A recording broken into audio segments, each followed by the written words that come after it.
I survived in a cultivation world for 800 years. Just a second ago, I was learning from old Han about ascending to the heavens. But the next moment, I found myself on a modern city bus. As I wondered if this heaven was actually Blue Star from before, suddenly my head started aching like crazy. All my memories flooded back instantly. Master, after this time, I don't know when I'll see you again. When you ascend to the heavens, that's when we'll meet again. Time to go live. Before I could finish speaking, A high-grade immortal sword. pierced straight through my chest from behind. I turned my head and saw my disciple running away using escape techniques. I was really surprised. I wanted to chase after him, but then the heavenly tribulation struck. I forced myself to endure it while injured. But in the end, I died and my soul vanished. I couldn't accept it. 800 years. A full 800 years. But instead of my soul dispersing, I woke up sitting on a speeding bus. I looked at the passengers. Some were staring at their phones. Others were just slouching in their seats. But I couldn't believe what I was seeing. My cultivation from 800 years of training was totally gone. And those powerful people like Jingtao Ziai and Mingnan Shenfei were nowhere to be found.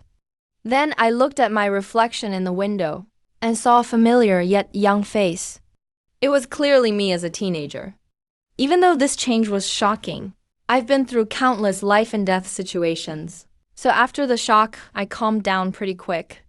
I quietly muttered one word: rebirth. After the teen said that, even I felt this ending was pretty interesting. After all, I'd been caught in a certain death situation.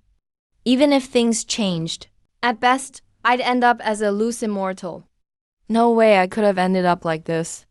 But for me, loose immortals may rule their universes, but it's still not enough. Because what I really want is the title of true immortal. Thinking about it, I actually find it kind of fun.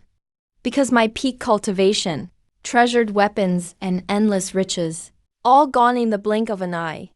All disappeared. But soon I realized, last lifetime my inner demon during tribulation was super strong.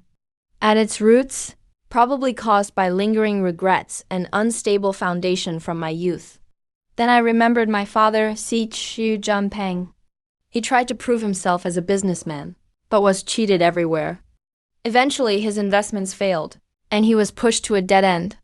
And my mother, Chen Shuzhen, she was born into a rich family, but was totally devoted to my dad.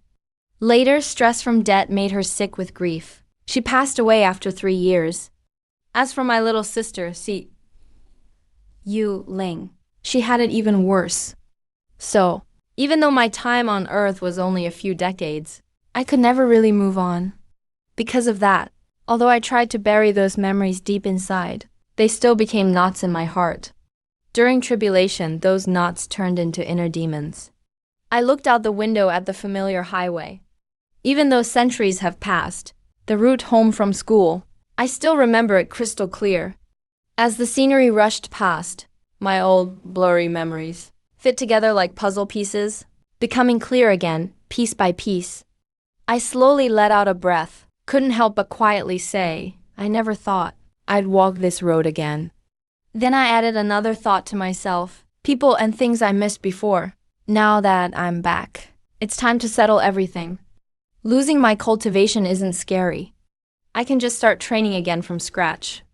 And this time, I can build my foundation stronger. Besides cultivating, I know some old debts need settling too. So I leaned back in my seat. A slight smile appeared on my lips. I remembered those enemies. Someone once said I wasn't even worthy to lick their shoes. But now that I'm back, I just hope they're all still around. So, I silently recited the names Qin Jiabai, Li Zun, Fang Haoren. You guys better, don't let any of you be missing. The bus kept rolling as usual. But no one on board knew. A seemingly ordinary teenager had just changed completely in that moment. 50 minutes later, the bus stopped at Nanjing Long-Distance Bus Terminal. After I got off with all my bags, I slowly walked toward the exit. As I looked around, a young man in a suit approached and asked, "Excuse me, are you CHU Mo?" I immediately remembered why I was here. I transferred to Nanjiang this time because my dad asked his old friend Lin Jiancheng for help. Uncle Lin is one of Dad's true friends. In my memory, Lin Jiancheng later became deputy head of Dingmao district. And when my dad hit rock bottom, he helped him many times. Even though Uncle Lin couldn't save Dad in the end, and even got blocked because of it, I've never forgotten what he did for us. I never have. This time in Nanjiang, Uncle Lin originally planned to bring me home for a meal. But he was too busy, so his wife Huang Ying came instead. But in reality, Huang Ying never liked the CHU family much. So when she got to the station, she didn't even get out of the car, just sent their driver, Zhao Ma. She sat in her fancy Lexus, saw me with my luggage in the rearview mirror, and felt annoyed inside. She thought I was just a burden, and even blamed Lin Jiansheng for bringing me to stay at their house, worrying I'd affect her daughter Lin Zhu. Soon Zhao Ma walked over and said, "Let me help you with your bags. Just stick them in the trunk." He was pretty polite, but Huang Ying in the passenger seat quickly snapped at him. "Come start the car. We can't park here long." Her tone was clearly impatient. Then she added, "Zhao Ma, put some plastic in the trunk." Hearing that, I knew right away. She was disgusted by my luggage. Zhao Ma looked embarrassed, but couldn't disobey the boss. So he did as told, head down. Then hurried back to the driver's seat. I didn't say much myself, just put my stuff in the trunk, and quietly got in the back seat. Huang Ying looked at me again in the rearview mirror, seeing my plain clothes. She figured I'd never make anything of myself. Her face showed nothing but contempt. Then she said coldly, "Let's go." "First, go pick up Yulia," Zhao Ma replied, and drove toward Golden Eagle Mall. Just after pulling out, Huang Ying spoke up, "Zhao Mo, welcome," but I could tell she had more to say. "Sure enough," she continued, "your Uncle Lin said you should stay at our place." I thought it was fine at first, but then I realized it's not convenient. I didn't respond after hearing that. Just rolled down the window and looked outside. Because of all his setup, I already guessed what he meant. He kept explaining how young people are full of energy, and said he and Uncle Lin aren't home much. He's worried I'd be distracted if I stayed home with the neighbors. Then he subtly hinted I'm too cheap. But the neighbors like fancy brands. We spend money differently. He's afraid I'd feel out of place with them. He shook his phone and pretended to sigh like, "Look at him. He just spent over 4,000 again." No idea what clothes he bought. Finally, he got to his real point, so I want to rent you your own apartment near school. It'll be better for studying. He made it sound like it's all for me, but really, he just doesn't want me living with them. He just thinks I'm not good enough. After he finished, he looked in the rearview mirror. He saw me frowning, no reaction. He probably thinks I want to stay at their place. So he quickly added, "Oh, by the way, your dad might not give you enough living expenses, so Auntie can give you more each month, okay?" When he finished talking, I cut him off calmly, "Got it. I have enough money. Let's just do what Am Huang says." Honestly, I didn't pay attention to half the things he said before. Right now, my mind's on just one thing. That is cultivation. In my eyes, Uncle Lin's kindness, I'll remember. But people like Huan Ying, for me now, are nothing but tiny ants. There are 9 levels in cultivation. From key refining up to the heavenly tribulation. Every step is hard. Very few ever reach immortal status. It's extremely rare. In my last life, my fellow disciple Jin Taozi took 80,000 years just to reach the unity stage. It took him another 110,000 years for the Great Ascension. My sworn brother Mingnan took 210,000 years. And even the Great Ascension consort needed 220,000 years. Shows how long cultivation truly takes. But as for me, Si Chu Mo, I reached the peak in just 800 years. The Grand Saint was just half a step from true immortality. So because of that, those I trusted most only had the chance when I faced the tribulation to betray me for my talent and treasures. But it's still too early to dig into all that now. Right now, I'm not even close to foundation establishment, let alone the later stages. Thinking about this, It made me even more alert. Last time I advanced too fast. So this time, I have to build my foundation step by step. I first check the spiritual energy around me and confirm the earth is really lacking in it. No wonder you barely see true cultivators here. Still, I'm confident I can reach foundation establishment. But the precondition is I have to find a place with denser spiritual energy soon. Besides that, I'll need to pick a new cultivation method. So I quickly browsed through all the cultivation techniques I've collected over lifetimes. After tons of comparisons, I chose two: Yangshen Kunju and Yuayu Zhuanyin Mirror. When I got to the neighbor's house, I immediately heard someone mock my cheap clothes. But who could have guessed? I'd be the one to absorb all the spiritual energy from Xuanwu Lake. I wasn't even out of the car yet, but the neighbor coldly slammed the car door, then came over to the front seat saying, "Mom, you sit in the back. I don't like sitting with strangers." After hearing that, Huang Ying quickly frowned and reprimanded, "Quit it. He's Uncle Si Yu's son." Though she scolded, she still gave up her seat. Then Lin Su complained again, asking which Uncle Chu, the one who's always asking Dad for favors. He didn't finish his sentence before Huang Ying cut him off sharply. I sat there listening to their argument. Every word was harsh, but I kept a straight face. Just quietly looked outside the window. Didn't reply at all. Then the car started again.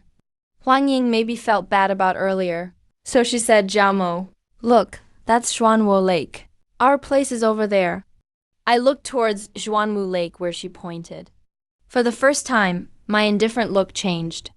Because along the whole road, only here the spiritual energy was stronger. I knew clearly, lakes often gather spiritual energy. This 1,000-year-old natural lake isn't that big, but it still gathers some spiritual energy. At this thought, I couldn't help but sigh. So my past self actually lived where spiritual energy was the most concentrated. But back then I had no idea. Just then Lin Yu turned and frowned, saying, "Mom, you're letting him live in Zhuanwuzhou? It's really expensive." My classmate said villas in Lion Mountain cost over 20 million. When Huang Ying heard that, she smiled slightly and replied, "Yeah, it's pricey. But the environment is great, and it's close to school. Really good for Jiao Mo. You just focus on your studies." She tried to urge me to get into college, but honestly, I didn't care at all. I literally know some of those so-called ancient people. This kind of stuff doesn't interest me.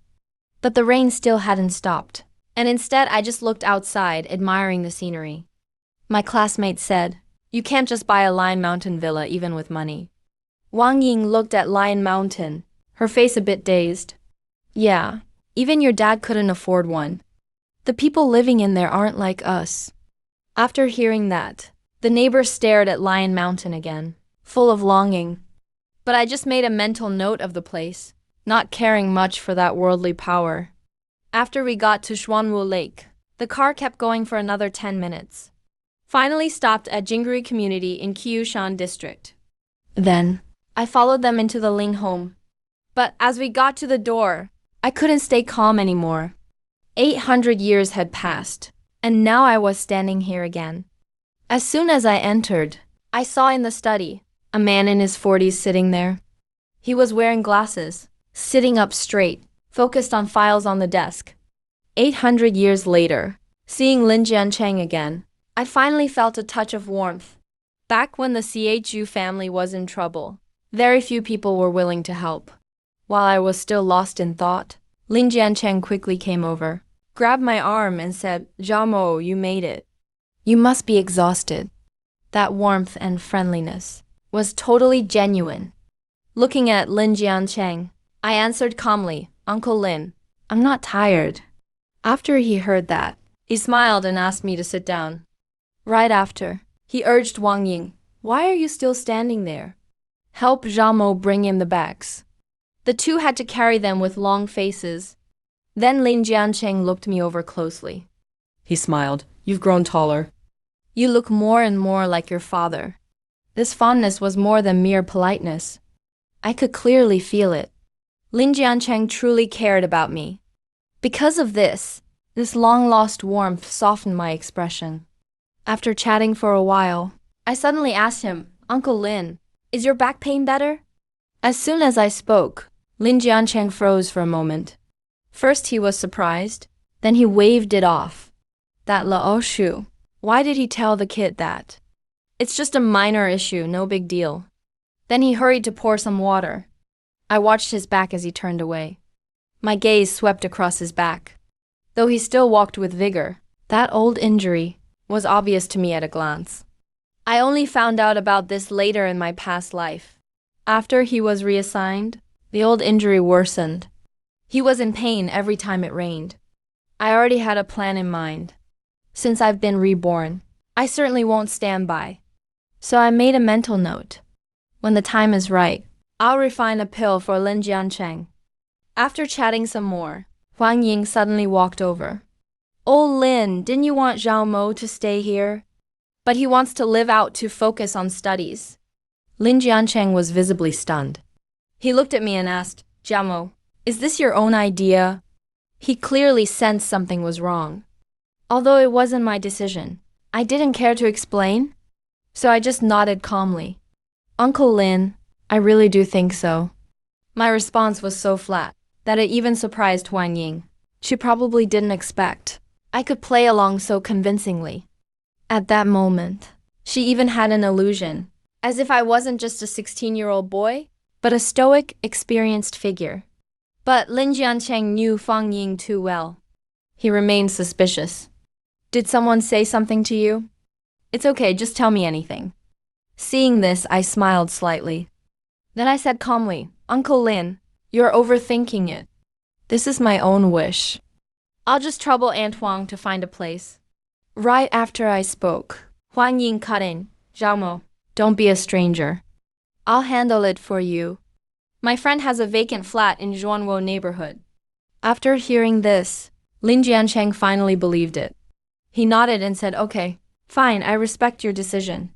You must study hard and get into a top university. I agreed, yes, Uncle Lin, but I didn't care about school at all.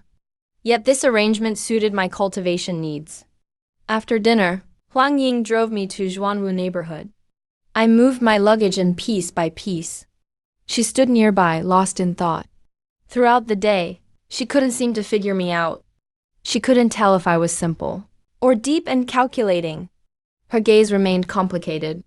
Because no matter how she tested me, I remained completely unfazed. Only when talking to Lin Jiancheng did I show a hint of a real smile. As for her and Lin Yu, I didn't need any schemes with them, let alone tolerance. My attitude toward them was simply pure indifference. After all, I was a sovereign in my past life. One thought could split mountains and seas, or shatter stars and moons. Though I'm starting over, my perspective is already different. I spent half the day tidying the place. Only then did I truly feel certain this would be my temporary home in Nanjing. After eating in the evening, I went to Zhuanwu Lake alone. A gentle breeze brushed my face. The willows were green and white. Red clouds filled the sky. Seniors were walking and playing chess nearby. Seeing this long-lost leisure, I couldn't help but sigh. After leaving Earth, I focused only on cultivation, forgetting to enjoy the scenery. I walked slowly along the shore until I saw an empty bench. I stopped and sat down. Then I sensed the spiritual energy flow. Soon, I confirmed the energy here was much denser. I made my decision. I'll cultivate right here to reach the ethereal realm soon. With that in mind, I continued planning. Once I reach the ethereal realm, I can help Uncle Lin and my family. I'll refine low-level body-strengthening pills. They'll be very useful. I knew very well. Key refinement has ethereal, solid, and grotto stages. Once the ethereal stage is reached, I can sense spiritual power within. Then I can begin nourishing my health. Next is the solid stage, turning spiritual power from void to solid. As for the grotto stage, it's about opening the purple mansion within to prepare for core formation. However, to actually refine pills, there's still a problem. Earth's spiritual energy is sparse, so the spirit herbs are low quality. Gathering ingredients won't be easy. I listed the ingredients I needed: ginseng, hisho wu, poria, and wild lingi. Also, nag cordyceps. These are just low-level herbs to me. But in the mortal world, they're incredibly rare. So I'll need money. And even then, I might not find them all. To think I'd be stumped by such trivial matters. I shook my head and laughed at myself. I never expected I'd one day worry about mortal herbs. But I quickly composed myself. I whispered, never mind. Improve my realm first, worry later. I'll find a way eventually. Facing the lake's reflection, I closed my eyes and entered deep cultivation. At the same time, another group was practicing nearby. Though my eyes were closed, I could sense them. A girl with a ponytail was meditating. Beside her stood a middle-aged man. Additionally, about 7 meters behind them were 4 men in plainclothes. Their temples bulged slightly, and their aura was restrained. Clearly, they weren't ordinary people. The girl sat cross-legged on a mat, trying to enter a trance by the lake. But her brow remained slightly furrowed. Seems like she just can't find the right state. The middle-aged man quickly notices something's off. He asks Tong Tong, "What's going on with you today?" His tone has some worry in it now. The girl opens her eyes right away. She sighs, "Dad, I don't know what's wrong. I just can't sense any spiritual energy today. It's really weird." When Shen Jiangqi hears this, he frowns deeply. He quickly asks, "Didn't you feel it before? Are you just too tired from practicing lately?" But Shen Bingtong shakes her head right away, saying that's not it. Sensing energy, it's not like practicing moves. I can't get too tired from that. But today I just suddenly can't feel it. While I was training, I still kind of noticed something strange over there. And right now, Shen Jiangqi is clearly even more anxious. Because his daughter's talent is really rare in the Shen family. She could sense spiritual energy since she was only 11. Back then, it shocked the whole family. He's also the only one in 3 generations who's anything like the old master. That's exactly why everyone in the Shen family has high hopes for her. So no matter how busy he gets, Shen Jiangqi always makes time to bring her to practice by the lake himself. But right when the two were confused, suddenly waves appeared out of nowhere on Zhuanwu Lake. Ripples started spreading from far away, and they headed straight toward me. When Shen Bingtong saw this, her eyes went wide. She followed the ripples with her eyes, and finally saw me sitting still on the bench. Honestly, the spiritual energy they're talking about, to me, it's just regular aura. And the methods I cultivate, Yang spirit form and profound Yin mirror, are powerful and deep. As I activate my technique, all the aura around Zhuanwu Lake gets pulled in by a massive vortex, and it all rushes straight into me. That's exactly why Shen Bingtong, who could usually sense a little energy, now can't feel any at all near me. 2 hours later, I let out a slow breath and opened my eyes. I stretched a little, bones popping all over my body. Feeling the changes inside me, I already have some answers. Zhuanwu Lake has more aura than I thought. Only 2 hours. As I got up, I glanced behind me. Actually, on my cultivation journey, I noticed someone was secretly watching over there. I didn't leave. Sure enough, there were 5 or 6 people not far away. They kept looking over at me. They were whispering about something. Seeing this, I couldn't help but feel puzzled, because I already realized that girl had some spiritual energy flowing inside her, but her meridians are way too few and shallow. It's nowhere near a complete cultivation system. I couldn't help but wonder, is it possible that in this lifetime, I'll actually meet a native cultivator on Earth? But then again, I quickly dismissed the thought. With her method of training, she probably won't ever break through the key refinement stage. Not to mention foundation establishment. So she doesn't really count as a true cultivator. Then I figured it out. This is probably just some kind of ancient Chinese martial arts training. Stuff like internal force, channeling power, or magic. It's all just basic tricks, really. My previous life after leaving Earth was when I started cultivating for real. So I barely know much about Earth's martial arts. Now seeing it firsthand, it's honestly a bit surprising. But soon I came to a conclusion. Even if ancient martial arts on Earth produce spiritual energy, compared to true cultivation lineage, the gap is massive. I only cultivated for 2 hours. But I've already reached the entry phase of the profound void realm. And if I focus, I can even dodge bullets. One punch could kill. Plus, I know perfectly well. That girl might be practicing martial arts, but she's nowhere near my level. That difference can't be made up just by time. Then I looked deeper into the path of cultivation, thinking to myself, if martial arts are pushed to the limit, how strong can they really get? The more I thought, the more interesting it seemed. Then I stood up. I glanced again at the lake in front of me, Zhuanwu Lake. Without hanging around, I turned and left directly. The next morning, Shen Bingtong saw me again. And at noon and evening, she even found me there, still cultivating. Not only that, same thing on the 3rd and 4th days. Every time Shen Bingtong came to practice, she almost always spotted me. Right there by Xuanwo Lake. Though the lake didn't show any strange movements after that, the weird thing was, for those 3 days straight, she couldn't sense any true qi at all. Then on the 5th and 6th days, I was busy handling school transfer stuff and didn't come to cultivate. So Shen Bingtong finally felt true qi again. But on the 7th day at noon, I had free time and came to cultivate again. The moment Shen Bingtong saw me, she instantly lost her composure again. I had no idea. Just by coming to cultivate a few times, I was messing with the genius of the Shen family, Shen Bingtong's emotions, to the point she almost lost it. She kept worrying about not feeling qi, couldn't even sleep well, yet got totally excited when her powers returned. Her emotional roller coaster was intense. 8th day, early morning, after seeing me again, she couldn't sense any qi this time either. She finally couldn't hold it anymore, and rushed right in me. When she reached me, she was furious, and asked, "Can you stop meditating here?" She was clearly holding it in for a long time. I slowly opened my eyes, then calmly looked at her and asked, "Miss, you need something?"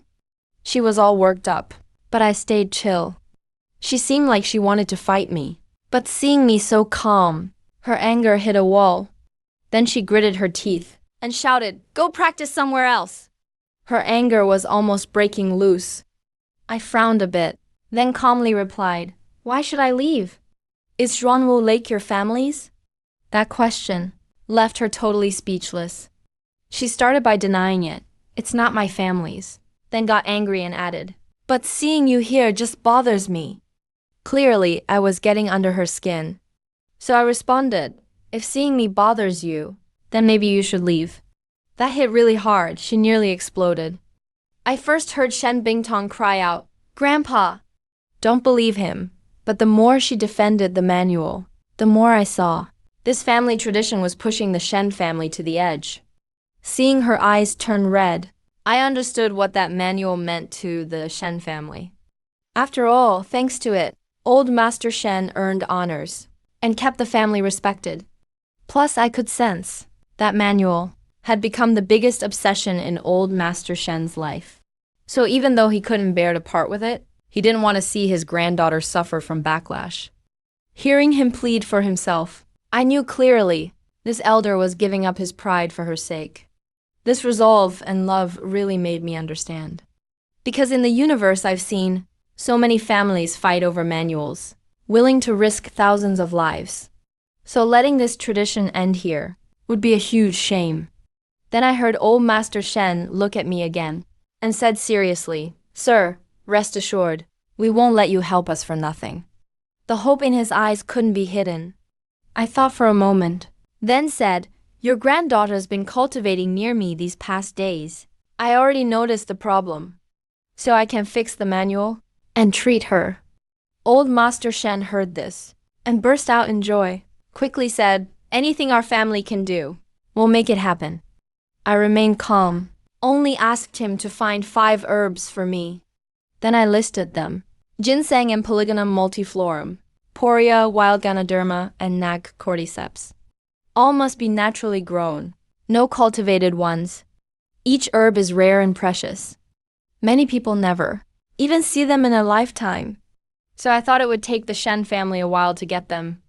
But to my surprise, the Shen family acted impressively. In just a single day, they found all 5 rare herbs, in perfect quality and quantity.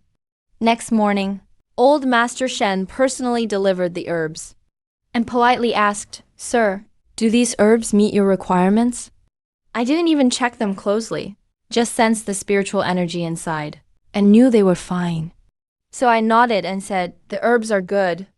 Then I brought up another matter.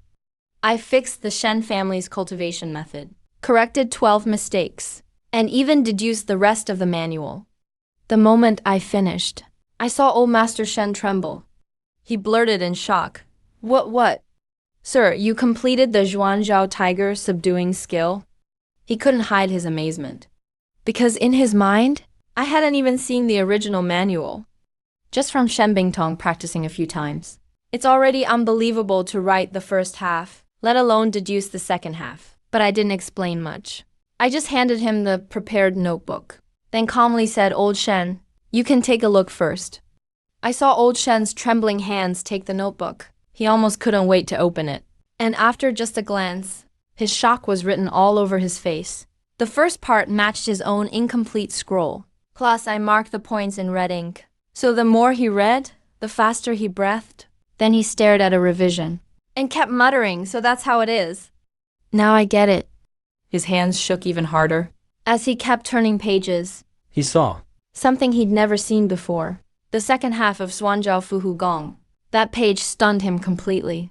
I could tell he was really blown away by that mystery, because he'd spent decades on the same dream.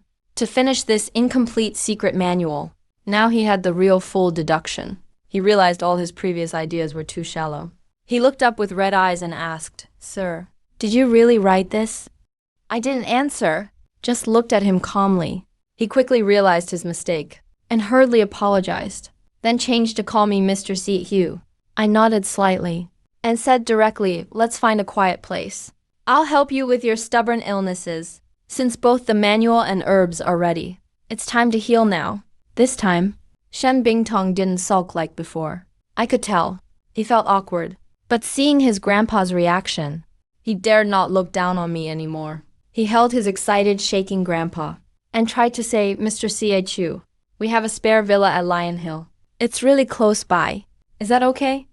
When I heard Lion Hill, I was a bit surprised, because I remembered someone saying anyone who could buy property there was basically a major figure. So, on our way, I started guessing. The Shen family looks low profile, but they're quite something, probably bigger than I expected. An hour later, I came out of the room first. Old Shen followed right behind, but Shen Bingtong waiting outside the door was obviously very nervous. I knew he was polite to me, but not really trusting. After all, those famous old Chinese doctors couldn't do anything about it, so of course he doubted me. But when he saw Old Shen come out lively, his face changed on the spot. He hurried over and asked, "Grandpa, are you okay?" Then, I heard Old Shen happily say, "I'm fine. All thanks to Mr. C.H.U. My old hidden injuries are way better. Even the stubborn issues from training are improving." He stared at me wide-eyed. His face was clearly saying, "Unbelievable." I just gave a half smile, glanced back at him, didn't explain any further. Right after that, I told Old Shen, "Your hidden injury has been around too long. My herbs aren't enough, so I healed about 70%. The rest you'll have to recover yourself." I added, "As for the training, practice with my revised method. You'll be fully healed in half a year." That stunned both grandpa and grandson. Old Shen got so excited his face turned red and kept praising the massage technique. My pain eased a lot. "I have no idea how to thank you." But soon, He remembered his granddaughter and kept asking for my help again.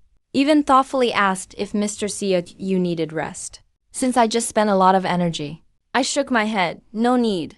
I just guided the energy. Didn't use much inner strength. Then I looked at Shen Bingtong and said, "All right, your turn," just before we went in. Old Shen specifically reminded his granddaughter, Listen to Mr. C. Chu once you're inside. No messing around anymore. Obviously afraid she'd cause trouble, I watched her go in with her head down.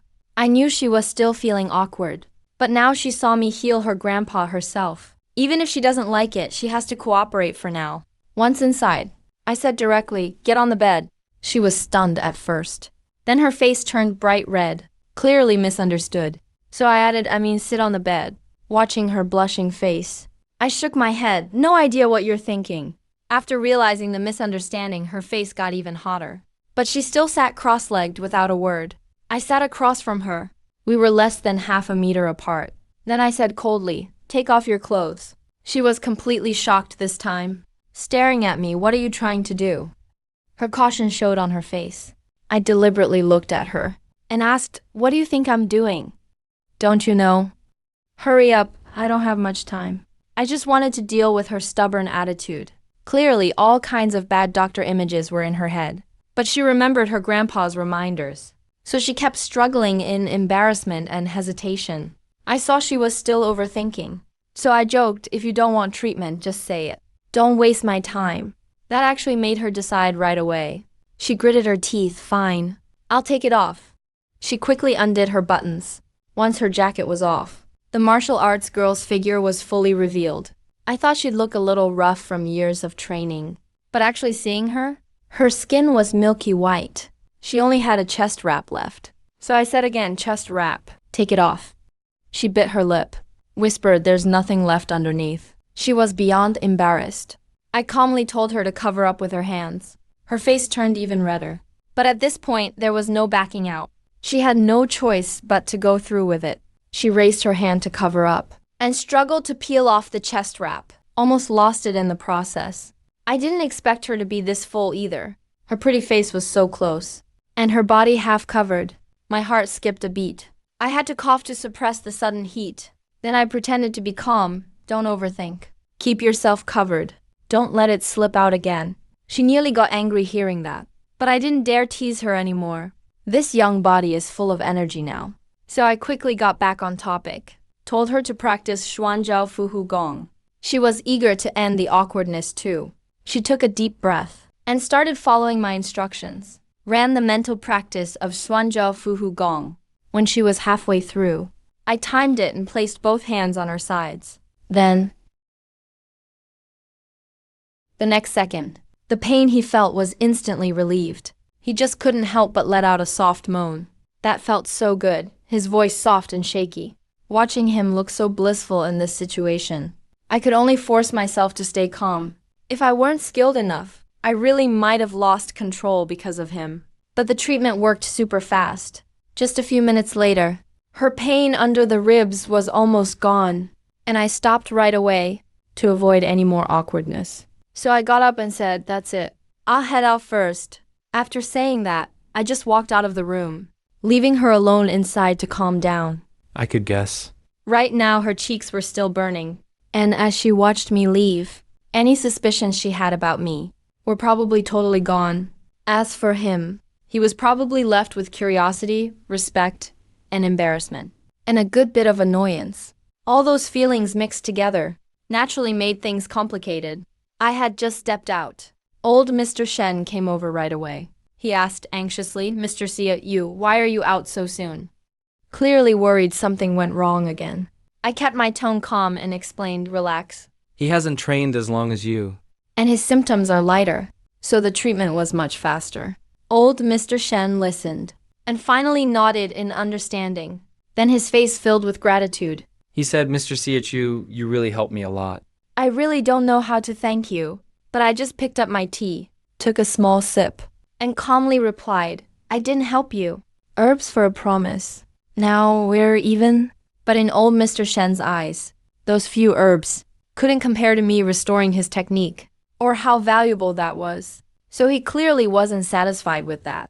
Then, he took out a black bank card from the coffee table drawer, pushed it in front of me, and said sincerely, "There's 20 million here, just a little gift from me." I just glanced at the card, then looked away, and refused again. I said, "We're even, so I won't take your money." I could see his face fall a little, because he offered that money, not just to thank me, but hoping to build a relationship. with this mysterious young guy. After all, in his eyes, not only could I figure out the Shanjiao Fuhu skill by watching, but I could even complete the whole manual. That's already a master level. And I'm skilled in medicine too. Even stubborn illnesses others couldn't cure for decades, I could spot and treat in seconds. So he really didn't want to miss this chance. When he saw money didn't move me, old Mr. Shen quickly changed plans. He seriously said, Zhuanwo compound is nice, but compared to Lion Mountain, it's still lacking. He spoke directly. This villa has better surroundings. It's also better for your training. It's been empty anyway. If you don't mind, I want to give it to you. Hearing that, I was finally interested, because I'd already wanted to stop living in the apartment Huang Ying rented for me. It's really not a place to stay long. And Lion Mountain is next to Zhuanwu Lake. If I move in, even training at home would be much easier to absorb all the natural energy by the lake. Looking at the villa in front of me, I just said calmly, nice view. But I made it clear, we're even, so I won't take the house for free. Then I added, Shen Tianfeng gave me a bit too much herbs before, so I'll make 2 extra pills. Let's say it's for the house. When I finished, Shen Tianfeng was a bit stunned, because he meant to just give away the house. But now hearing me say I'd sell pills, he was clearly surprised by my answer, though he thought, it's good that I'm willing to keep dealing with the Shen family. But thinking further, he was really curious how 2 pills could be worth a villa in Lion Mountain. So I looked at him and said, Old Shen, I'll only make 2 pills, and you mustn't tell anyone, not even your granddaughter. After I set those conditions, Shen Tianfeng grew even more curious, because to him, It sounded like I was trading 2 pills for a villa. and even taking a loss. Hearing that, he finally couldn't help but ask Mr. Sietju, what exactly do your pills do?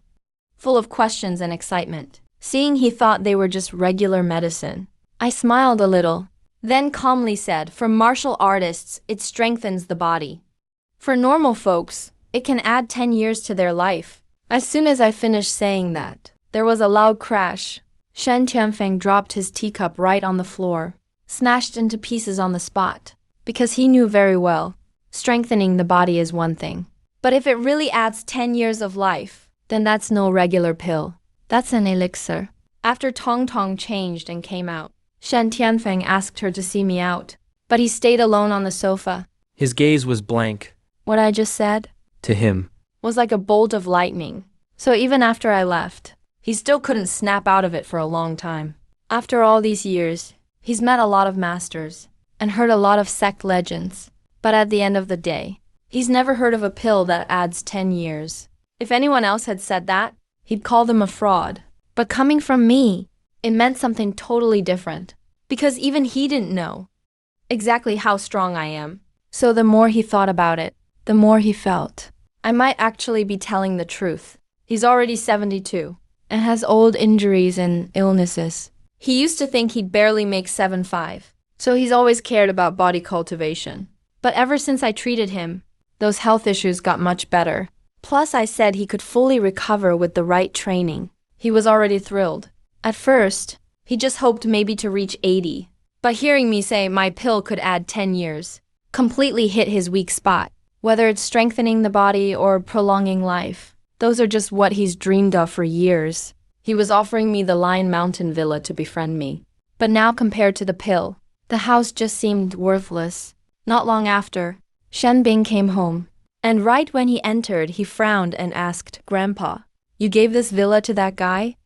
Because I asked for secrecy beforehand. Shen Tianfeng couldn't talk about the pill, so he made up a reason on the spot, then nodded and said the 5 wonders Xianzhao Fuhu skill is worth more than a villa.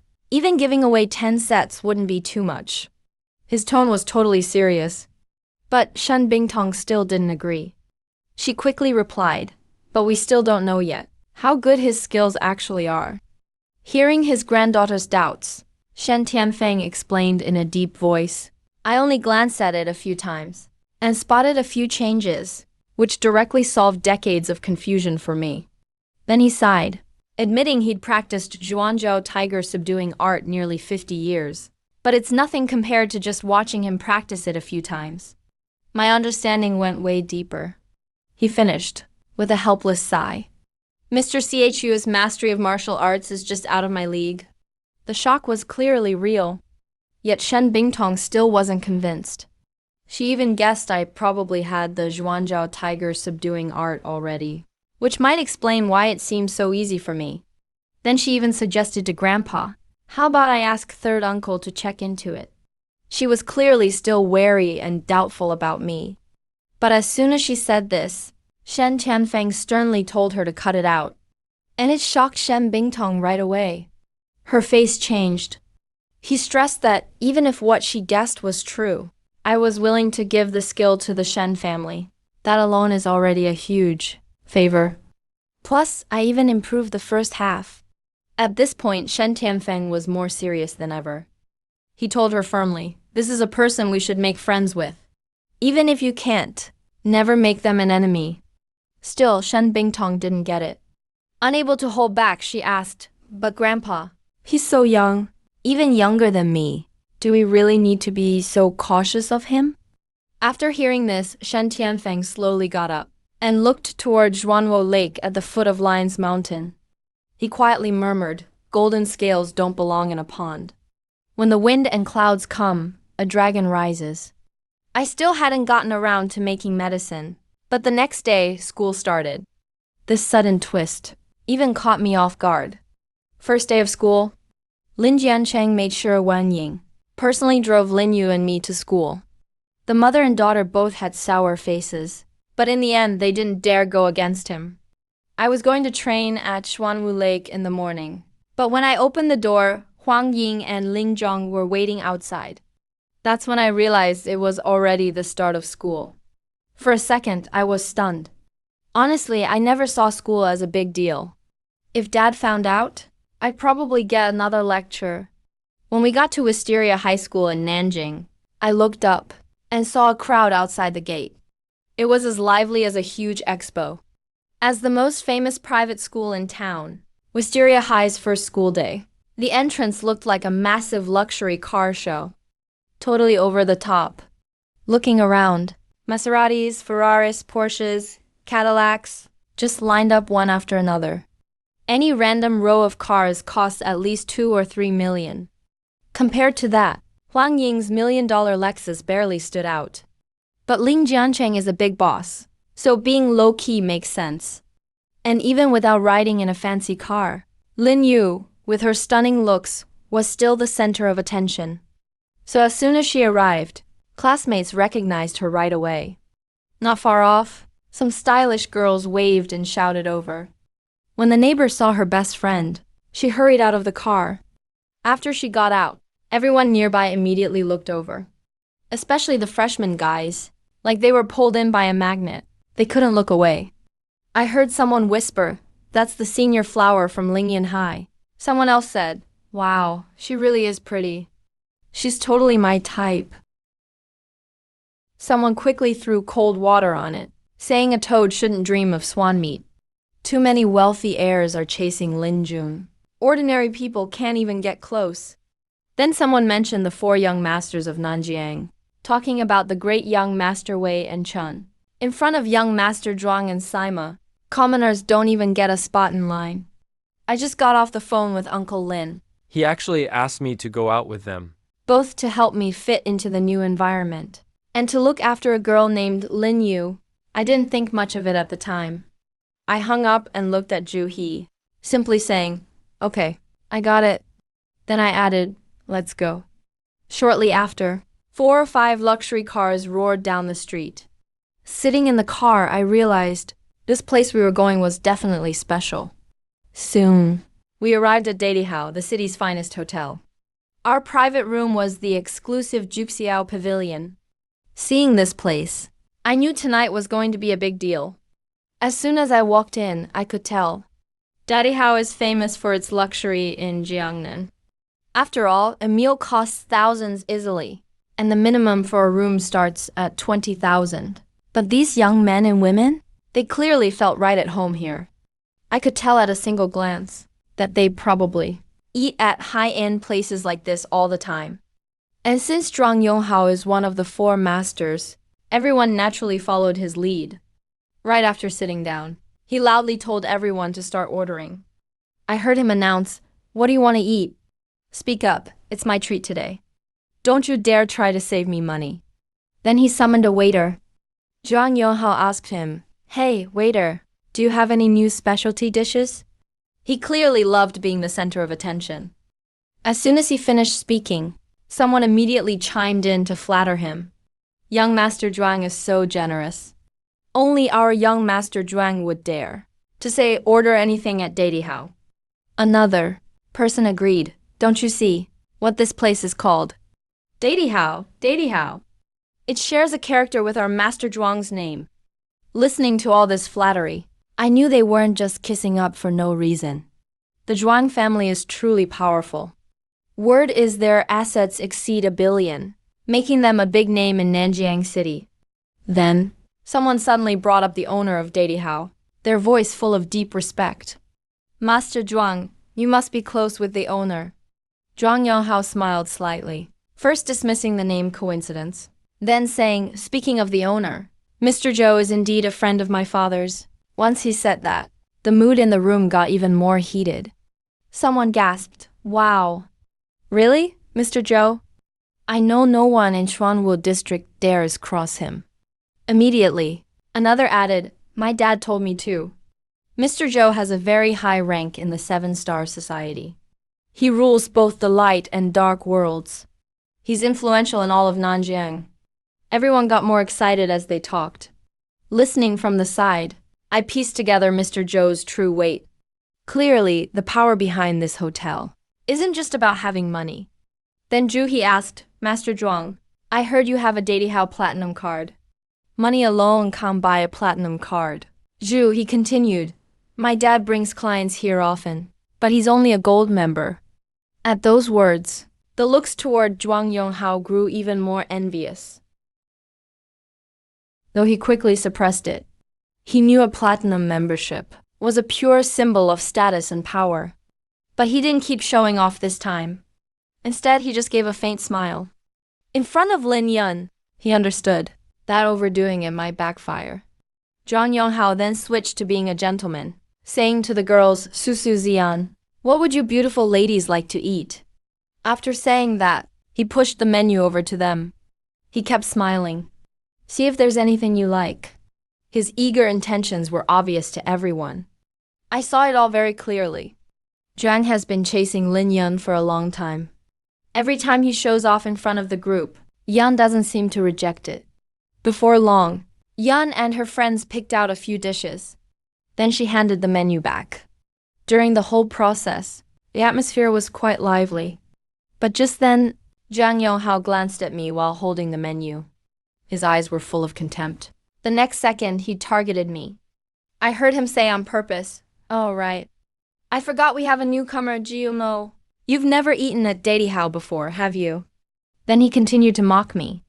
"The prices here might be a bit scary for you, so I won't bother showing you the menu. You wouldn't understand it anyway." Hearing that, I narrowed my eyes slightly. My anger was about to boil over, but I glanced at Yun and forced myself to stay calm. I remembered what Uncle Lin told me earlier. Right now I knew one thing for sure. Instead of dealing with a guy like him, getting Lin Yun home safely was my priority.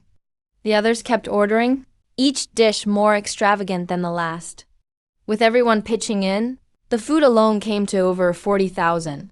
But the food was just a small part. The drinks were even more insane. For wine and liquor alone, Zhang Yonghao spent nearly 100,000. He was incredibly lavish. The manager was thrilled to see this, hurrying to tell the kitchen to start.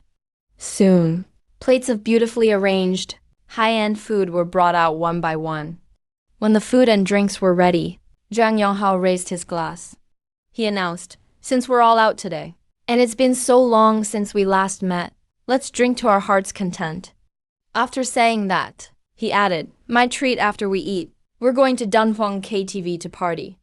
That immediately set the room on fire. He didn't forget the girls, smiling as he said, "Susu Zian, I ordered the 82 Lafite specifically for you." Then, he showed off, red wine is great for a girl's beauty. With that, He raised his glass, inviting everyone to join. Cheers, everyone. But just as they raised their glasses, the door slammed open with a loud bang. Someone had kicked it in from outside. The mood changed instantly. I looked up and saw a greasy, overweight man stumbling into the room. His small, red eyes scanned the room, and his face immediately darkened. Then he roared at the top of his lungs. Waiter! Waiter! Didn't you say you found the prettiest girls to join us? Then why are the women at this table prettier than ours? I got it right away. The women this guy is talking about are Lin Yu and her friends. But with their status, how could they let some drunk talk nonsense? And not just Lin Yu, even Susu and Li Zian are the top girls at Datihao. They're the best you can get. No wonder that fat guy was drooling the moment he saw them. The waitress tried to stop him, but the fat guy was totally drunk and didn't care at all. He just kept forcing his eyes over, getting even bolder. Then, he stared the girls up and down with his beady eyes, while grinning and clicking his tongue. Man, it's been ages since I saw ones this young. Hey, pretty ladies, he went on with his gross words. How much did they pay you? Name your price, I'll double it. Come to our King Hall and party with me, how about it? After hearing that nasty offer, Lin Yu and the others' faces changed. They just felt sick. But before anyone else could react, He had already jumped up. I just heard he yell, party with you, my ass. Next second, he dashed out of his seat and kicked the fat guy hard in the stomach. He is on the school basketball team. He's 6'0", tall, and he's got powerful legs. So with that kick, the fat guy just rolled straight out the door. But he wasn't done yet. He caught up to him, then slapped the fat guy hard across the face, while shouting, you fat pig. Open your damn eyes and look. Then he added, is this your turf to mess around? The fat guy was so beaten up, he couldn't even talk back. When Susu saw her boyfriend fighting, she jumped up, trying to stop him. But Zhuang Yonghao stopped her with his hand, looking calm as ever. I heard Zhuang Yonghao say coolly, Susu, don't worry, as long as no one dies, it's fine. He sounded totally confident. Everyone else realized too. We're at the Datihao Hotel. Plus, Zhuang Yonghao isn't just a platinum VIP. His dad has connections with Mr. Zhou, and everyone here comes from powerful families. So instead of panicking, they all felt this whole thing wasn't even a big deal. A few minutes later, He came back still cursing. He sat down and said coldly, blind bastard. How dare he act up in our place? Someone next to him hyped him up. He, you're real basketball team material. That kick was great. You kicked that pig out meters away. He grinned proudly, and then played it cool. He said, that was actually me going easy. You could tell this fight made him look good.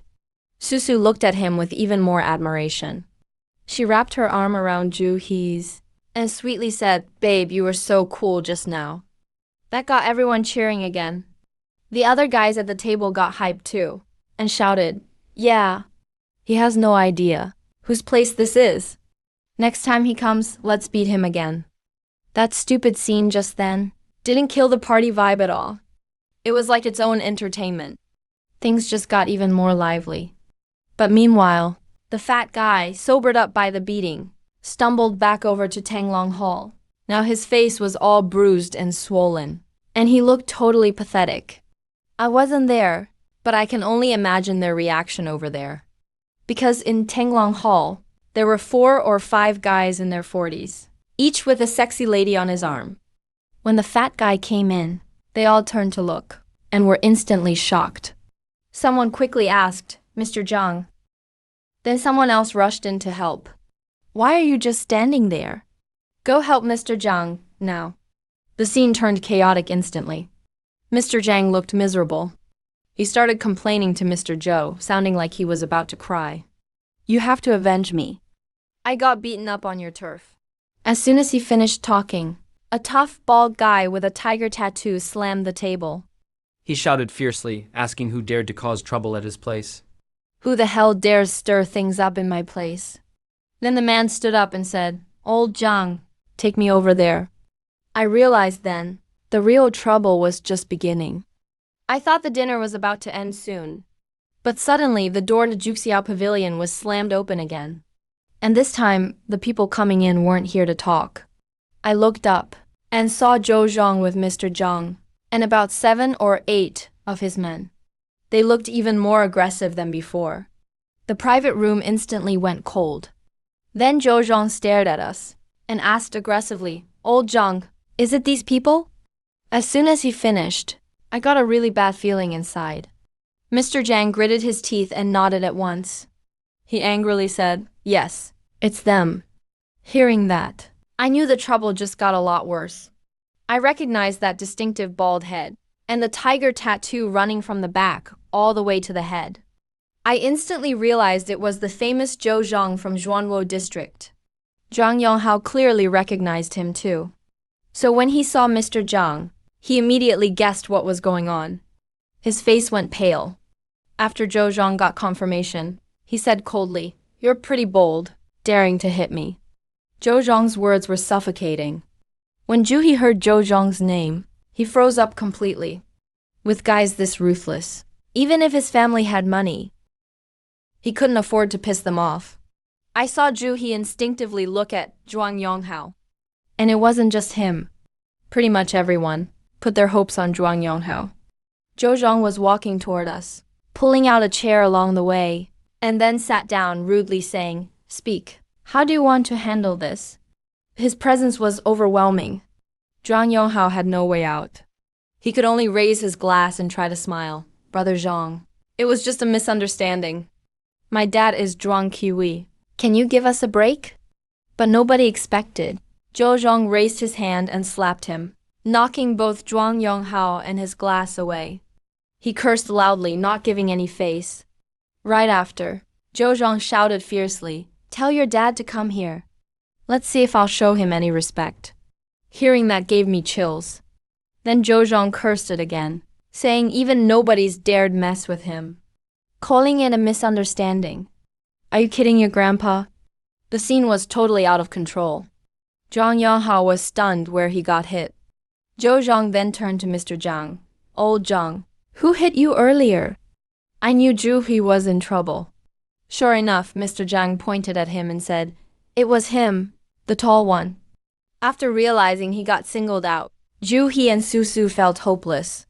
When I looked at Zhuang Yonghao, He kept his head down, standing to the side. like he didn't even hear anything. Clearly, he wouldn't stand up for Juhi anymore. Then Zhou Zhang shouted, "A bao." A tall, muscular man immediately stepped out. His muscles were bulging. Just looking at him was intimidating. A bao walked up to Juhi. Without saying a word, he slapped him hard, knocking Juhi straight to the floor. His mouth was full of blood. I watched Juhi get knocked down, but nobody dared say a word. Even Susu held back her tears, not daring to move at all. But things weren't over yet. A bao roughly pushed the chair aside, squatted down and slapped Juhi again. Cursing at him, still moaning? Juhi screamed in pain and hurriedly shouted for Zhuang Shao to save him. But what he got was another loud slap. It made my scalp tingle. Then came 3 more slaps in a row. Pretty soon, Juhi couldn't even cry out anymore. In the end, he was beaten until he passed out. Only then did Zhou Zhang calmly say, "A bao. That's enough." Then he looked at Mr. Zhang. "Old Zhang, feel better now?" Mr. Zhang snorted and said he got his revenge. Then he stared at the girls in the room. His tone was so sleazy it made everyone uncomfortable. Zhou Zhang smiled and replied, "These girls aren't staff here. If you want to chase them, that's up to you." He clearly left some room. Listening to him, I understood. Even though Zhou Zhang acted tough, he was still weighing things carefully. After all, most of us have backgrounds. Since he and Mr. Zhang were just business partners, even though the 70 million deal was big, it wasn't enough for him to let things go totally out of control. When Zhou Zhang saw Mr. Zhang upset, He changed his mind. "I can introduce you." as soon as he said it, I knew things would get worse. He pointed at 3 girls directly, ordered, "Come over here." Toast Mr. Zhang, apologized to him. He pointed at Susu first. Susu jolted in fear when she got called. But she didn't dare disobey. She just nervously walked over with her glass. Her voice shook as she apologized. Keeping her head down, Mr. Zhang, it was our fault earlier. Let me toast you. But her soft words didn't get any respect. Mr. Zhang grabbed her wrist the next second, pulling her right up to him. Leaning in, he said, "This isn't a proper toast. It has to be a cross cup." Susu was already scared. Now he half-hugged her. Her thin glass shattered instantly. She tried desperately to pull away, struggling and crying. "Mr. Zhang, what are you doing? Let me go." Mr. Zhang just asked if she didn't want to apologize. Susu was too scared to speak clearly. She kept saying, "It wasn't me." Then her tears started pouring. Still, nobody in the room dared make a sound. While everyone was angry but afraid to speak, suddenly someone shouted, "Stop! Let her go." I snapped to attention, looking quickly toward the sound. The person who stood up was Lin Yu. I saw him step up at a time like this, and was honestly surprised. Mr. Zhang looked up and saw Lin Yu. His face burst into a huge smile. The neighbor was even prettier than Susu, so of course Mr. Zhang wanted to switch targets. The neighbor gritted his teeth and poured a drink, getting ready to walk over. But as he passed by me, Chu Mo grabbed his wrist and stopped him. Lin Yu asked, startled and anxious, "What are you doing?" Chu Mo set his glass down and just coldly replied, "Who told you to go? Sit down." The neighbor immediately shot back, "Going or not is my business. You don't need to interfere." "But Chu Mo just said your dad told me to watch over you." I can tell. The neighbor actually didn't want to go. But he really couldn't stand seeing Susu get bullied. So he had to bite the bullet and try to help. Plus, he had some confidence. Because his father has a special status. If it really comes down to it, Zhou Zhong would still have to care about appearances. But even so, the neighbor still didn't want to use his dad as backup right away.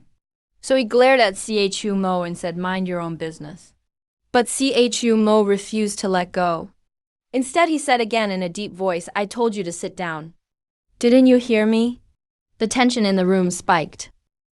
Right then, Chu Mo didn't look at Lin Yu again. He lifted his eyes and stared at Zhou Zhong. He calmly said, "President Zhou, right? Can you do me a favor?" After he said that, he added, "That's the end of this." Zhou Zhong was stunned at first, then let out a big laugh. He laughed so hard he bent over. Like he just heard the biggest joke ever. After all, he didn't even care about Zhuang Yonghao's dad's face. Why would he respect Chu Mo? In everyone's eyes, Chu Mo was dressed plain and simple. He just kept his head down eating and drinking earlier. He really looked like the most ordinary guy here. But as Zhou Zhong laughed, Chu Mo just smirked and took a sip of his drink. Then offhandedly said, "You really don't know what's good for you." As soon as he said that, I felt the whole room freeze. Because it's been ages since anyone dared talk to Zhou Zhong like that. Sure enough, Zhou Zhong's face turned dark instantly. Before he could say anything, Abiao shouted furiously, "You wanna die, kid?" He came charging over. This time Abiao was fiercer than before. He knocked over a few stools on the way. His energy alone was enough to terrify everyone. You could feel it in the air. At this moment, it seemed like only Lin Yu was still worried about Chu Mo. So when he saw Abiao rushing in, he couldn't help but shout a reminder, "Chu Mo, watch out." But Chu Mo was still holding his drink. He even smirked and asked, "You're still not going to sit down?" In a split second, Abiao was right in front of him. His punch came flying straight at Chu Mo's face with a thud. Looked like he was about to send Chu Mo flying. Right at the very last second, Chu Mo finally moved. But he didn't even get up. He just lifted his leg and kicked the heavy solid wood chair next to him. The chair was already super heavy. But with one kick, Chu Mo sent it flying. The next second, it slammed hard into Abiao. There was a bang. The wooden chair shattered on the spot. Abiao didn't even make a sound. He flew back 5 or 6 meters and finally crashed at Zhou Zhong's feet. Then he coughed up blood and passed out. I was frozen in place from shock. For a moment, the whole room was dead silent. No one expected this. That fierce Abiao got sent flying with just one kick. Totally taken out by a chair. Zhou Zhong was still sitting there, but his eyes were full of fear. And Xie Mo was still sitting too, sipping his drink again, and slowly shaking his head. Xie Mo didn't say a word, but that casual shake of his head hurt more than any insult. It made Zhou Zhong's eyelids twitch. Then Zhou Zhong snorted, "Kid, so you really are trained. No wonder you're so cocky." Apparently, AAMU was about to get serious. Very soon, a well-built guy stepped forward. He wasn't tall or buff, actually looked kind of gentle. But he had a 5-star badge on his chest. Then someone whispered, "That guy's a ranked expert from 7-Star Society." When that got out, everyone else freaked out even more. But before anyone could explain, Amyu already made his move. Xie Mo watched him come closer, and actually smirked a little. Apparently, Xie Mo knew Amyu was something else. So he didn't rush to fight. He waited until Hemyu's palm came at his chest. Then Xie Mo raised his hand to block it. The two palms hardly touched for a second, and it was already over. Amyu flew backwards like a kite 7 or 8 meters. He finally hit the wall and stopped. Then he lay there groaning nonstop. But Xie Mo just shook his head slightly, like it was nothing at all. This time, it wasn't just the others who were shocked. Even Zhou Zhong's face started turning pale. Because even AMU couldn't last a second against Xie Mo. President Jiang finally got scared when he saw this. He quickly hid behind Zhou Zhong. His voice shaky, he asked Zhou, "What do we do now?" "What should we do now?" Zhou Zhong squinted his eyes at Xie Mo. He clearly realized he was in real trouble tonight. "But we're at Daddy Hao. This is his turf." Thinking of that, Zhou Zhong pulled out his phone. He said coldly, "I really let my guard down." "Since you want to play, kid, then let's really play." With that, he yelled at everyone else, "If you don't want trouble, then get out now." He was clearly clearing the room. I saw my classmates exchange nervous glances, and they all quickly grabbed their things and left. Because everyone knew, staying would only be more dangerous. Even Susu pulled Lin Yu and asked, "Aren't you going?" But when Lin Yu looked at Xie Mo, there was clear disappointment on her face. Xie Mo just said calmly, "You should go. You can't help by staying. I'll contact you in half an hour." His tone was totally calm. After thinking a second, Lin Yu finally left. Soon, everyone unrelated was gone from the room. The doors were tightly shut. When this happened, Zhou Zhong sneered. "Looks like you don't have much status among your classmates. No one wanted to stay with you." But Xie Mo's expression didn't change. Because in his eyes, it's actually better with everyone gone. Easier to handle things this way. Then Zhou Zhong crossed his legs, took out a cigar and lit it. He paused, and said he just didn't bring a real fighter tonight. His tone turned dark, and he said, "But you think you can win just because I don't have muscle here? You think you're untouchable?" The threat in the air spiked. Next second, the 4 guys behind Zhou Zhong all pulled guns at once. Every gun aimed at Xie Mo. Things just got way more dangerous. Zhou Zhong stared at Xie Mo and said coldly, "You might be fast, but are you faster than a gun? Tonight you'll learn just who you're messing with." Facing 4 guns, Xie Mo finally lifted his head. He squinted, but he didn't look even a bit nervous. He actually seemed a little sympathetic. Then he gently shook his head and said, "I've seen plenty like you. People who don't learn till it's too late. But it always ends the same." Zhou Zhong was clearly stunned. Then he stared at Xie Mo and pressed, "The same how? What's the outcome?" The suspense was peaking now. I thought I'd just teach Zhou Zhong a lesson tonight. But as soon as I stood up, I squinted and just said one word: the outcome is death. But then a twist happened. Right as I was about to act, my phone suddenly rang. I looked down and saw the call was actually from Shen Bingtong. Even though Zhou Zhong's men had 4 guns on me, I still calmly answered right in front of them. Totally unfazed, I picked up the call.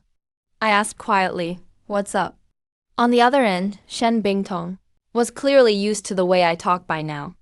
He quickly got to the point and said, "Mr. CHU, My grandpa wants to know when he can pick up the medicine." He sounded anxious, almost pleading. I knew very well. Alchemy uses up spiritual power, and I was going to make medicine for my family first, then get to the Shen family. But today took too long. And right now, this situation was more urgent. So I could only tell him something came up, and I might need to delay it 2 days. Hearing there'd be a delay, Shen Bingtong was clearly panicked. He hurriedly asked what trouble I ran into. His tone was instantly tense, but I just brushed it off lightly and said it's no big deal. Like I wasn't even the one with guns pointed at me. But he still wasn't at ease. Instead, he said, "If it's no big deal, then just let me handle it." His grandpa had been waiting for the medicine since yesterday. I glanced at the gun barrels in front of me, then calmly told him, "I'm afraid that's not possible. Right now, I've got 4 guns pointed at me." There was a shout over the phone, and I could just picture, right then, how I'd scared him half to death. He instantly panicked and yelled, "Don't do anything reckless." "Where are you?" So I calmly told him, "Daddy How." When he heard that, he immediately brought up Zhou Zhang, the manager there, then said he'd call right away and have him handle it. I glanced across at Zhou Zhang, who was half grinning at me, and slowly added, "And the one aiming a gun at me. Looks like it's President Zhou." The guy on the phone freaked out even more. He first told me to get Zhou Zhang's assistant, then changed his mind, then said he'd contact him himself. Meanwhile, Zhou Zhang watched me call with obvious amusement, and scoffed. "It's too late to call for help now." He sounded really arrogant, bragging that even the King of Heaven couldn't save me, and said if I didn't kneel and call him Grandpa 3 times, I'd be dead. I ignored his insult, just shook my head, and calmly said, "My friend will call you soon." Zhou Zhang clearly didn't buy it. He even wanted to keep mocking me. But the next second, his own phone actually rang. He looked down and saw it was Han Jie calling. His face instantly changed. He quickly answered. Even though I was 7 or 8 meters away, I could still hear Han Jie's furious yelling through the phone. It was so loud, I heard it clearly. He was cursing him out big time. Main point was telling Zhou Zhang to behave himself. If he touched me, he'd pay with his life. When he put down the phone, his face looked really off. And when he looked at me, there was real confusion in his eyes. Then my own phone rang again. Shen Bingtong told me to wait 15 minutes. I didn't care, so I just sat down and kept drinking. Before the 15 minutes were up, someone burst into Juxiao Hall. A whole group rushed in, all looking anxious. I looked up and only recognized Shen Bingtong.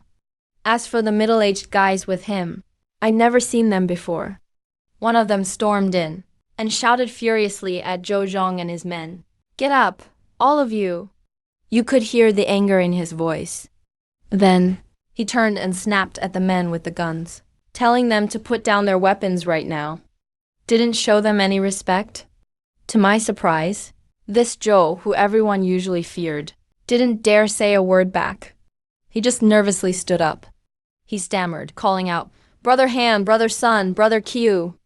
But before he could finish, someone shouted him down. At the same time, Shen Bingtong hurried to my side and apologized to me very respectfully. They said it's their fault for scaring me. When Zhou Zhang saw this, he was totally stunned. Because it wasn't those big shots apologizing to me, it was the young lady herself.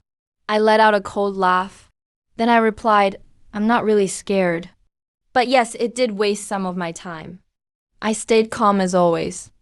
After I finished, I just grabbed my empty glass, poured a shot of baijiu, and slid it forward, then started sipping my own drink. That move alone totally baffled Zhou Zhang and Han. They all thought I was making Shen Bingtong drink as punishment. But I honestly didn't mean that. I was just drinking myself and poured him a glass out of courtesy. Just basic manners. I took a sip and then spoke slowly. Never thought Shen Lao's men would be thugs like that. Then I pointed out if that's really true, then helping the Shen family means I'm helping the bad guys. My tone got even colder. I even said the Lion Rock Villa means nothing to me, and told him to tell Shen Lao I'm fine with calling off the deal.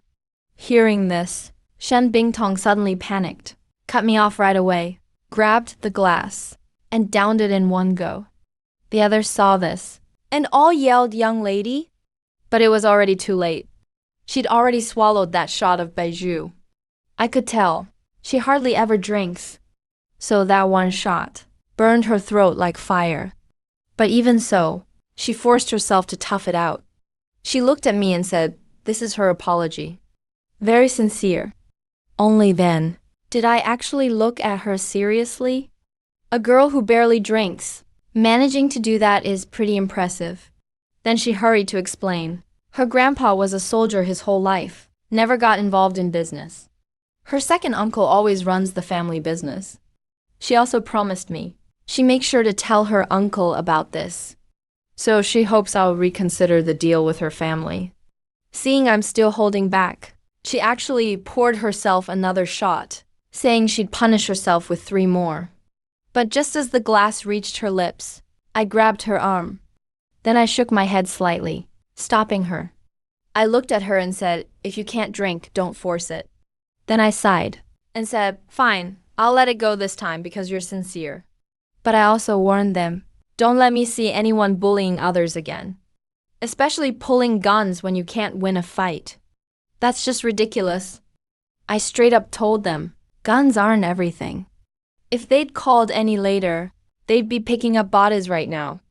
After saying all this, I stood up and got ready to leave. Shen Bingtong hurried to offer a ride home, but I refused, just told her, no need. Then I walked out of Juxiao Pavilion without looking back. After I left, Wei Han cautiously asked about me. Everyone else was shocked too, since I dared make the young lady drink. But Zhou Zhang was still upset, grumbling that I was showing off. He said I was facing 4 guns, and still dared threaten them. But Shen Bingtong snapped at him to shut up, and fired back. Do you guys really think I was joking just now? Then she asked, do you know what a grandmaster is? That instantly made Wei Han and the others freak out. Then right there she told Wei Han to deal with Zhou Zhang, and said she wanted results no later than tomorrow. No excuses. When I walked out of Dahao Plaza alone, it was already 8 p.m. Night had fully descended on Nanjing. I stared at the sparkling city lights, letting the night wind mess up my hair. Strangely, I felt a lot calmer inside. Because Xuanwu Lake's still a ways off, I decided not to take a ride. Just wanted to walk back slowly, enjoy the scenery along the way. In my lost life, I always ignored moments like this. But this time, I don't ever want to make the same mistake. But just then, I suddenly heard someone behind me call my name Si Yuano. I turned toward the sound. To my surprise, it was Lin Yu. The night breeze blew her long hair, making her look so gentle and pretty. Seeing her, I was a little surprised at first. Then I asked, why aren't you home yet? She bowed her head and hesitated a long time. Finally, she quietly asked if I was okay. He also explained, after all, I stepped up for him. So if something happened to me, he wouldn't be able to explain it to his dad. In the end, he finally thanked me. But I calmly told him there's no need. I promised Uncle Lin, I promised Uncle Lin, to keep you safe. My tone stayed flat. Clearly, my coldness made him disappointed. Anyone would feel the same. After sincerely thanking someone, no one wants such a cold answer. Especially since he's the school beauty at Zidong High. If it were any other guy, he'd probably be over the moon after that. Just hearing that, thanks. But I didn't say more.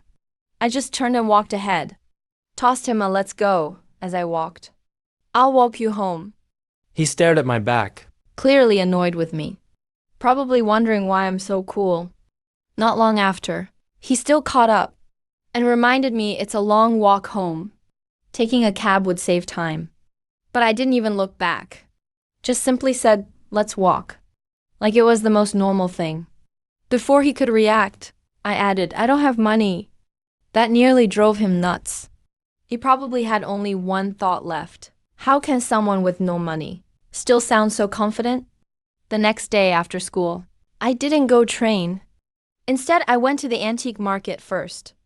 Wanted to find something to use as a cauldron. Soon, I found a small imitation bronze cauldron, about the size of a teapot. The vendor said straight up, it's just an art piece. That's exactly why. It was cheap. Cost a little over 200. So I bought it on the spot. I'm pretty happy with it. I don't need a real antique anyway. New stuff is actually sturdier and more durable. Plus, it has an old school look, so it's perfect to use as a temporary cauldron. After buying it, I just went home. Back home, I started making low-grade Gaiyuan pills right away. They're good enough for me right now. They do the job? I know well. Cultivation isn't just about endless training. You have to master alchemy, refining, gear, and techniques. Gotta get good at all of it. On a long cultivation journey, only enough skills will get you through all those dangers. In my past life, I reached the tribulation stage, so I was great at all this. Even after being reborn, the memories are still sharp. As long as my spiritual power is enough, and I practice a bit, I can get all those skills back. Bit by bit, I'll recover them. But with my current level, I can't do much yet. Even alchemy, I can only make basic pills. Still, even the lowest pills for cultivators are nearly like elixirs to the Shen family. Basically, they're amazing here. So, I carefully checked the herbs the Shen family sent. Soon realized they gave me double what I asked for. Looking at those ingredients, I could tell they're pricey on Earth and not easy to collect. Then I grabbed a big ginseng from a golden box. Its roots were thick, looked amazing. I studied it closely, judging as I went. There's enough for 6 Gaiyuan pills, maybe some left over. Since I have extra herbs, I decided to make some healing medicine too, just in case, so nothing goes to waste. Usually, it's best to use a nascent soul fire for alchemy. But right now, I'm far from the nascent soul level. I thought Earth's martial arts weren't much. But then old Shen mentioned the Tongshan realm, and I had to seriously reconsider this world. The contrast is wild, way beyond what I imagined. First, I heard old Shen nod slowly. He looked at me and said, I see. No wonder you're so young, and yet so powerful, Mr. CHU. That made me more interested in Earth's martial arts. Next, I turned to old Shen and asked directly, Old Shen, could you tell me about the main martial arts ranks? Now that I'm here, I need to understand the local system. Hearing that, old Shen didn't hesitate. Instead, he calmly said, You're too polite, Mr. CHU. Of course I can. It's no secret, really. So he explained it to me in detail. From his explanation, I finally got the structure of ancient martial arts on Earth. The system is rough, but still pretty complete. According to old Shen, if you break it down by the big stages, first comes external training, then internal power. Finally, harmony between inside and outside. Besides that, each of those 3 realms is split into beginner, minor achievement, major achievement, and peak 4 sublevels. So the overall ranks are pretty clear. But what surprised me is peak Xuantong isn't the end. Because after that, you can touch another stage. That one's called Tiangji realm. Old Shen also told me, if you break through that realm, people call you a grandmaster. Clearly, that's way beyond normal martial artists. At this point, old Shen smiled at himself, with some obsession in his eyes. He said, Don't laugh at me, Mr. CHU. I've practiced for over 60 years, and only reached minor internal power. Then he sighed, but then said with determination, if I have a chance now, I'd trade 10 years of life, just for a glimpse at the Tiangi realm. I'd trade 10 years of life. Hearing that, I felt some respect. So I nodded, and said, Your ambition lives on, old Shen. Very admirable. I wasn't just being polite. But Shen Tianfeng could only shake his head. Looking at me, he smiled bitterly. You flatter me, Mr. CHU. I'm nothing compared to a genius like you. Full of emotions. Then, He added, even with great luck. I'd probably only stop at the Tangi realm. I could tell right away. He was hinting at something else. So I quickly asked, Old Shen, are you saying there's still another level above? Since we were on the topic, I wasn't gonna miss the info. I just finished lunch with Xiaozu, and he looked me up and down with a smile. Asked me, what's different about you anyway? And he said I'm more mature than others my age. But I always act cool. Then I looked at Xiaozu's gentle face, and just gave a faint smile. But he immediately pointed at me saying, look. There you go again, in front of Miss Xia. Don't always act so cool, okay? When I heard that, I honestly felt a bit helpless. He treats me like a peer, but still calls me kid all the time. But really, by age, I could call him kid instead. So I didn't want to keep this topic going. I just went along and called him Miss Xia. But he stopped me right away, smiling, saying, don't call me teacher outside. Call me sister. When I heard that, I could only sigh to myself, because I'm never calling him sister out loud. So in the end, I just called his name directly, Xiaozu. Then I looked at him and asked straight up, Xiaozu, have you been getting a lot of love letters lately?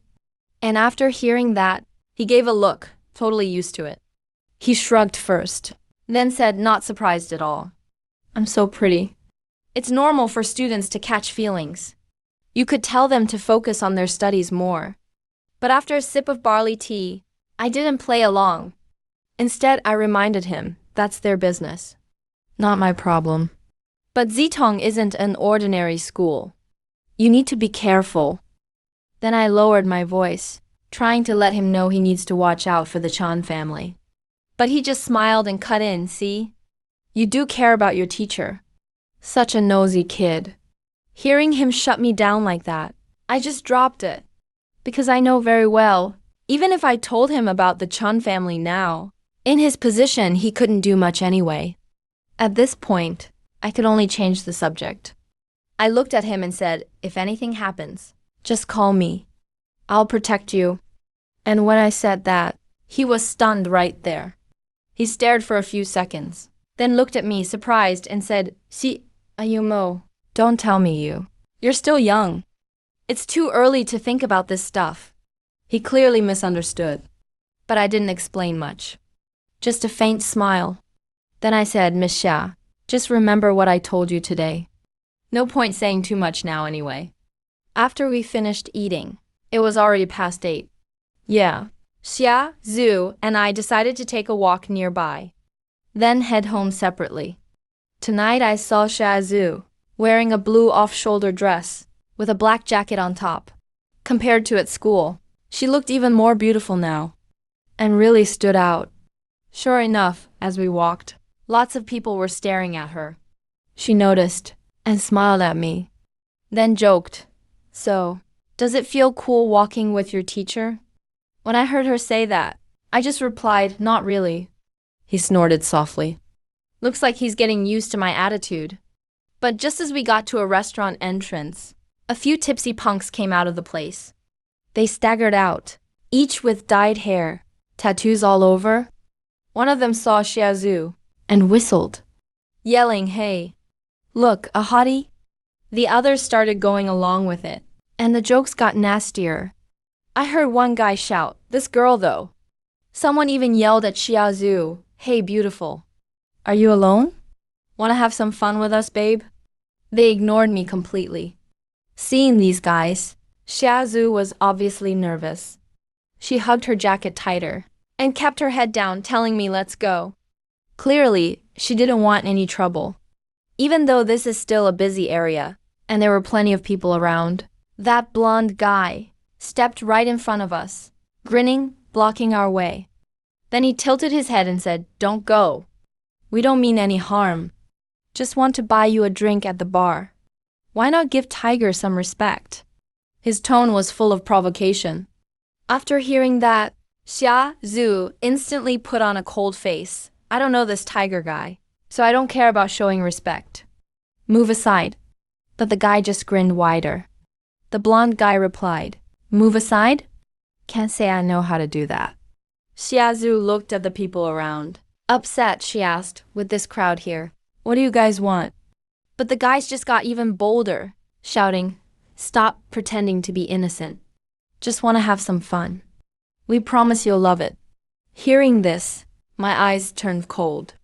Xia Edu was scared and angry, her voice shaking. "You, how dare you?" But the blonde just smirked and turned to his buddies to start another act. He shouted loud on purpose, "Yo guys, Yin Ying doesn't want to come home with me. What do I do?" Xia Zhu froze, because that's not her name. Clearly, she didn't know how to react. The punks instantly caught on and turned to the people watching, yelling, "What are you looking at? This is my bro's personal business. Go away." They just wanted to shut people up first. Right after that, they started cursing at Xia Zhu, calling her a bitch, saying she dared to fool around with another guy. Then kept slandering, "Who's this dude?